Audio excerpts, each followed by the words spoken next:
Hello you all. आज है 27 जनवरी और आज बात करेंगे निफ्टी 50 के ऊपर, इंडाइसेस के ऊपर कि आखिर सिचुएशन क्या चल रहा है। ठीक है ना।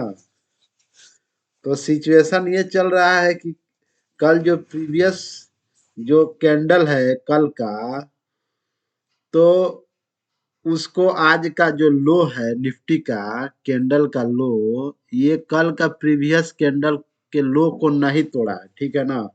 तो एक टाइप से हम लोग इसको सपोर्ट के जैसा ऑब्जर्व कर सकते हैं। ठीक है।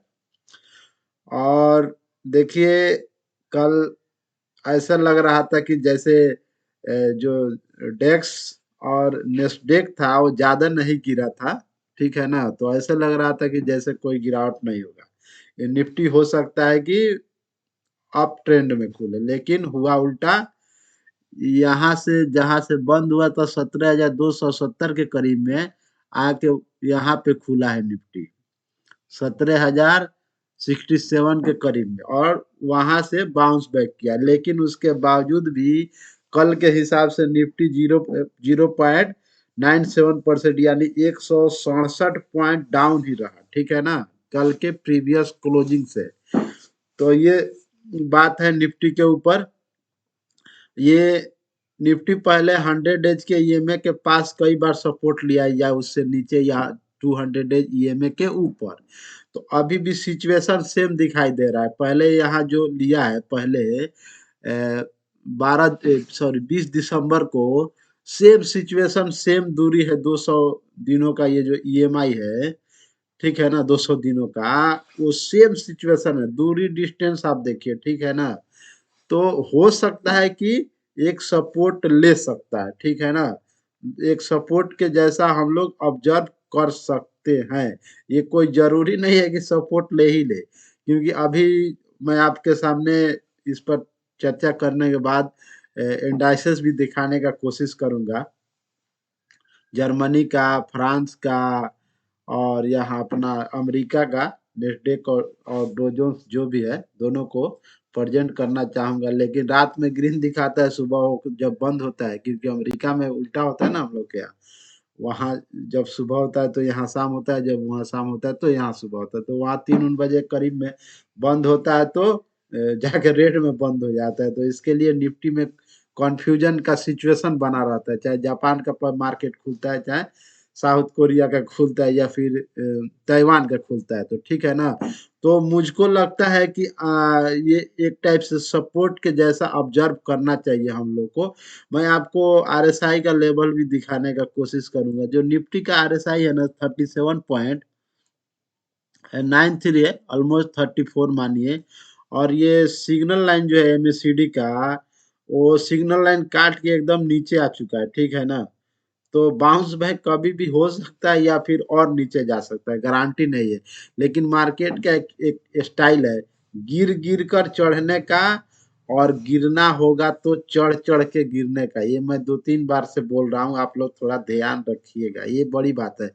और ये भी हो सकता है कि ये आरएसआई जो है ये डब्लू पैटर्न बनाए। मेरा मतलब यहाँ जो है ना, थोड़ा मार्केट ऊपर जाता है, गिरता है, फिर बाउंस बैक करता है, तो डब्लू पैटर्न बनाने का कोशिश करता है। तो ये सिचुएशन भी कभी कभी होता है। तो आप लोग थोड़ा ध्यान से आगे बढ़िएगा इसमें। मार्केट में रुकना है कि निकलना है, मेरे ख्याल से आपको 200 दिनों का जो ईएमआई यहाँ पे सपोर्ट का उम्मीद करना चाहिए। अगर ये सपोर्ट टूटता है तो भारी और बिकवाली हावी हो सकती है। तो आपको अगर नहीं है तो स्टॉप लॉस के साथ काम करना चाहिए, जीटीटी ऑर्डर लगा लेना चाहिए। आप जिस भी ब्रोकर में है वो तो रहता है फ्यूचर के लिए। कभी भी आपका जीटीटी ऑर्डर क्या होगा, ये हो जाएगा, एग्जीक्यूट हो जाएगा, वहां तक प्राइस गिरता है। तो जो आप शेयर लिए हैं, जाहिर सी बात है, आजकल तो सभी ट्रेडर को, इन्वेस्टर को मालूम है, ये बोलने के लिए जनरली बात है। मैं आपके सामने मंथली चार्ट भी प्रेजेंट करना चाहूंगा। जो देखिए निफ्टी का है, निफ्टी अक्सर कई बार होता है ना, 2 महीना खूब चल जाता है तो 1 महीना रेस्ट करता है। उसके बाद जो ये 5 डेज का ईएमए है ना, वो कैंडल के नीचे साइड में आ जाता है लगभग, या छूता है यहाँ पे, जैसे देखते हैं। उसके बाद फिर रनिंग बनाता है। बावजूद इसके कि देखिए यहाँ पे ये 5 डेज का ईएमए जो है, यहीं पे अभी मतलब प्राइस रुका हुआ है, ठीक है ना, नीचे की तरफ आ रहा है, तो कोई गारंटी नहीं है, ये महीना में नीचे भी आ सकता है, जो 2-3 दिन बचेगा इसमें, मतलब ट्रेडिंग डे उसमें, ठीक है। और अगला महीना में क्या सिचुएशन है, क्या नया बनता है, क्या नया कैंडल शुरू होता है, वहां से ग्रीन सीधे शुरू होता है कि और रेड के तरफ शुरू होता है, जैसे 2020 में हुआ था, ठीक है ना, कि लगातार एक बड़ा कैंडल मारा, बेयरिश कैंडल महीना का, देखते देखते प्राइस, सारा कंपनी का प्राइस आधा हो गया, ठीक है ना। तो आप दोनों सिचुएशन से रखिएगा, और अपने मेरे ख्याल से आपको जब लगे कि इसके बाद मैं स्टॉक में नहीं रुक सकता हूं, तो आप जीटीटी ऑर्डर लगा कर ही मार्केट में रुकिए मेरे ख्याल से। और नहीं तो आप इसको एक तरह से अपॉर्चुनिटी की तरह भी देख सकते हैं। मार्केट जितना गिरे, एक हफ्ता में एक शेयर लीजिए, एक हफ्ता में एक शेयर लीजिए, एक हफ्ता में एक शेयर लीजिए, गिरने दीजिए 4 हफ्ता, गिरने दीजिए ना पूरा महीना। आपके पास 1 लाख रुपया इन्वेस्ट करना है, तो हफ्ता में 10,000 इन्वेस्ट करिए ना, 15,000 इन्वेस्ट करिए, ये बना लीजिए कि गिरोगे तो एक हफ्ता तो नहीं खरीदेंगे, अगला हफ्ता और 10,000 खरीदेंगे, फिर गिरोगे फिर अगला हफ्ता 10,000 खरीदेंगे ना। ये स्ट्रेटजी भी आप उपयोग कर सकते हैं। तो ये हो गया तो निफ्टी इंडाइसेस के बाद, ठीक है ना। और मैं आपके सामने एक बार फिर डेली चार्ट ओपन करता हूं। मैं आपको एक बार यहाँ पे वीकली चार्ट भी दिखाना चाहता हूँ। देखिए ये होता क्या है, अक्सर जब ये सेकेंडरी मूवमेंट में जब मार्केट है, मेरा मतलब इंडाइसेस है, तो 2 वीक गिरने के बाद, ध्यान रखिएगा, 2 वीक गिरने के बाद तीसरा वीक में तो तेजी आता है, ठीक है ना, तेजी आता है मेरे ख्याल से, या 1 वीक गिरे या 2 वीक गिरे, अगर तीसरा वीक में भी थी गिरावट कंटिन्यू रहता है, और समझिए कि दो कैंडल का लो भी टूट गया है, तो आपको ज्यादा सतर्क रहना चाहिए। मेरा जितना अनुभव है मार्केट में, उसको मैं आपके साथ शेयर कर रहा हूँ, ठीक है। हमारे व्यूवर्स होने के नाते ही हमारा फर्ज बनता है। मैं आपके सामने इंडाइसेस शेयर करना चाहूंगा, आपको दिखाना चाहूंगा कि आप लाइन पर बने रहिए। वर्ल्ड इंडाइसेस को मैं से ये कर लिया हूँ, सर्च कर रहा हूँ, और यहाँ पे आप देख सकते हैं निफ्टी 50 आ रहा है, और यहाँ पे ऑस्ट्रेलिया का इंडेक्स दिखा रहा है, चाइना का, ये हांगकांग का इंडेक्स है। देखिए हांग सेंग, जो अभी 1.99% नीचे है, 482 पॉइंट नीचे है, ठीक है ना। ये हांगकांग का एक सबसे पॉपुलर इंडेक्स है। और ये देखिए निक्के, यही इंडिया का मार्केट को मैं कहूंगा कि लेकर डुबाया है, 3.11% नीचे, 841, सॉरी 3.11% नीचे, हाँ 841 पॉइंट नीचे है। ऐसे गिरता तो है, गिरने वाला रहता है तो। और ये न्यूजीलैंड का NX50 जो है, ये भी हमारे एशिया, हमारे इंडिया के हिसाब से महत्वपूर्ण इंडेक्स है न्यूजीलैंड की, क्योंकि यूरोप का देश है। तो ये देखिए 1.11% यानी 163 पॉइंट नीचे लुढ़का है, ठीक है ना। पाकिस्तान से हम लोग को मतलब नहीं, फिलीपींस को नहीं देखते हम लोग ज्यादा।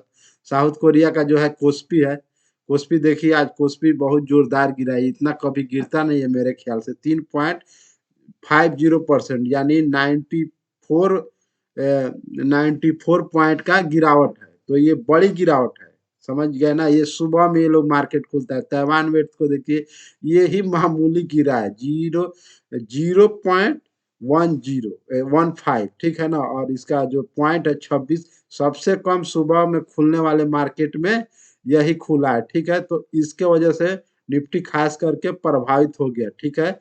और मैं फिर आपको यहाँ पे तो ये नहीं दिखा रहा है, तो मैं आपको प्रेजेंट करना चाहूंगा आपके सामने डेक्स जर्मनी का जो है, मैं यहाँ पे सर्च कर लेता हूँ डेक्स इंडाइसेस को, और मैं आपको दिखाऊंगा कि अभी सिचुएशन क्या है। और देखिए अभी खुल गया है, 0.40% तेजी दिखा रहा है अभी, जब मैं वीडियो बना रहा हूँ 9:42 पर। 61-62% का मतलब तेजी दिखा रहा है, ठीक है ना। इसी तरह मैं आपको ये भी दिखाना चाहूंगा, डो जोन्स भी दिखाना चाहूंगा, चाहे आपको फ्रांस का ये दिखा देते हैं। CAC 40 यहाँ पे दिखा रहा है, देखिए CAC 40 फ्रांस का ये इंडाइसेस है, जो अपने अपने यहाँ के जैसे निफ्टी 50 है। तो यहाँ पे देखिए ये भी 0.72% का तेजी है, यानी 50 पॉइंट का तेजी है। तो ये भी तेजी दिखा रहा है, ठीक है ना। अब मैं आपके सामने नेस्डेक को प्रेजेंट करना चाहूंगा।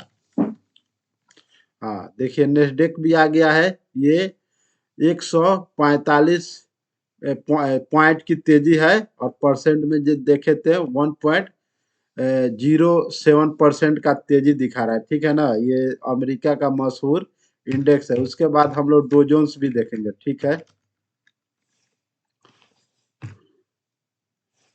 डो जोन्स भी देखेंगे, और देखिए डो जोन्स इंडेक्स हमारे स्क्रीन पर आ गया है। अभी 533 पॉइंट का तेजी है, ठीक है ना। 9:43 पर परसेंटेज में देखे तो 1.56% का तेजी है। तो देखिए ये तेजी सुबह में बरकरार रहेगा, ठीक है ना। बात को समझिए, ये तेजी सुबह में बरकरार रहेगा तो इंडिया हो, जापान हो, कोरिया हो, या फिर ये ताइवान हो, इन लोगों का उम्मीद ज्यादा है कि मार्केट ऊपर खुले। जब ये लोग ऊपर खुलेगा तो इंडिया का निफ्टी 50 भी चांस है ऊपर खुलेगा। जब इंडिया का भी मतलब मार्केट ऊपर खुलेगा तो जाहिर सी है, जो भी ज्यादा गिरावट हुए हैं उसमें बाउंस बैक या रिवर्सल होने का उम्मीद जगेगा। तो ठीक है गाइस, मैं वीडियो को वाइंड अप करूंगा, और उससे पहले बता दूं कि चैनल को आप सब्सक्राइब कर लीजिए, इससे मेरा हेल्प भी आप कर सकते हैं। और वीडियो अच्छा लगे तो लाइक करिए। और HCL टेक्नोलॉजी और सोना कॉम्बेस्टार BLW जो कार का कंपनी है, और दूसरा हैवेल्स इंडिया के ऊपर क्या स्ट्रेटजी आपको अप्लाई करना चाहिए, उस पर मैं एक ऑलरेडी इसी चैनल पे वीडियो डाला हूं। अगर आप उसमें इन्वेस्ट किए हैं या फिर शेयर को एक्युमुलेट करना चाहते हैं, तो आप वहां पे जाके अपना और नॉलेज बढ़ा सकते हैं, ठीक है guys. Thank you again watching this video. Thank you guys.